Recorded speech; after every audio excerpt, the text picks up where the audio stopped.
think the most common, in my opinion, for early investors or people doing it for the first time is letting their heart rule their head. You know, I think getting emotionally involved. You know, we love this location, or we love this house, or we're going ahead with this, and we just put a little more of this in and a little more of that in, and then they find that their entry price, be it land and house combination, they've just gone too far, and they've added things in that emotionally they think are right and will give a better return. But at the end of the day, when you get down to the nuts and bolts of it and do the equation, they've just burnt their return along the way.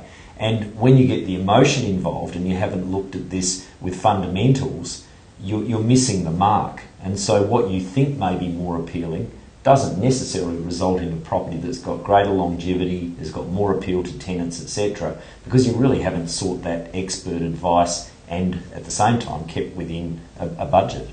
Yeah, absolutely. And I think the other thing that property investors have been known to go wrong in is they're just not doing their research. There are lots of property investors, plenty who come to us, who go, look, I got caught up in a sales environment a little while ago and I signed up a contract, and I'm now not too sure about it. And you go, why aren't you sure about it? Oh, well, the bank said I'm going to need to put in more money that I don't really have.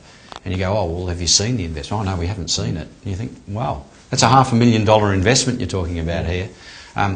Do your research. You know, even if you do decide that you want to buy something on the other side of Australia, well, I'd hazard a guess that you probably should hop on a plane and go and see something on the other side of Australia. It's $500,000. It's interesting, you know, just an anecdote from this week. You know, I had a farmer from my hometown who rang concerned that his two sons had each bought a separate investment property from an operator, and he rang me to ask my advice. And I suppose my advice was, it's a pity you didn't ring me before they'd committed in the first instance.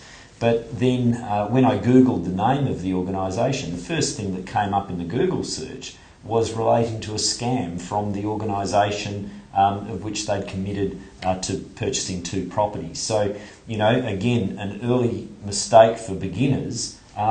Trust, confidence, reputation, who are you engaging with, and for what purpose and what outcome. And I think that's absolutely critical, that your first step is the right step and it's a confident step. Yeah, and I suppose the other tip is to make sure that you are allowing yourself enough time for your property investment to perform. So if you really are having to take a serious gulp and a serious cut to your family budget to get involved in the investment property, you need to ask yourself the question, can this survive for at least 7 years?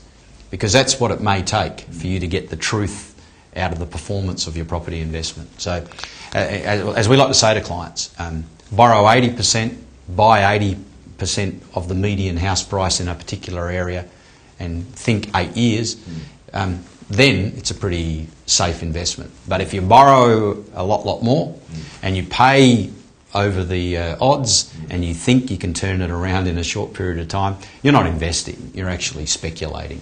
And you could be lucky, you could be unlucky. I think it's interesting too that in investing, you know, people that purchase shares, you know, they don't always buy in at the lowest point and exit at the highest point. But sometimes people think they can do that in property, get in at the low point and get out at the high point. And I just sort of think you've got to be thereabouts. You know, it's not in absolutes. You know, it's about that return over time. And as Pete indicates, it's about patience and allowing time to go through that cycle as well. Yeah, and I suppose the one other mistake I can throw in is the one we get from our own clients, particularly clients in their late 40s, early 50s, and they always say to us, the biggest mistake I ever made was not buying the house next door when it came up for sale. And look, they couldn't buy it. At the time, they didn't have the disposable income, whatever the case may be. But, you know, they tell us the story. The house next door was available for $60,000. 25 years later, it's now worth $660,000, and that's where they kick themselves. So we always say to clients, well, okay, you can now afford it. You've now got the mathematics in front of you to show you that this property can work. Don't make that same mistake again the next time. Don't say, oh, I'll think about it. Right.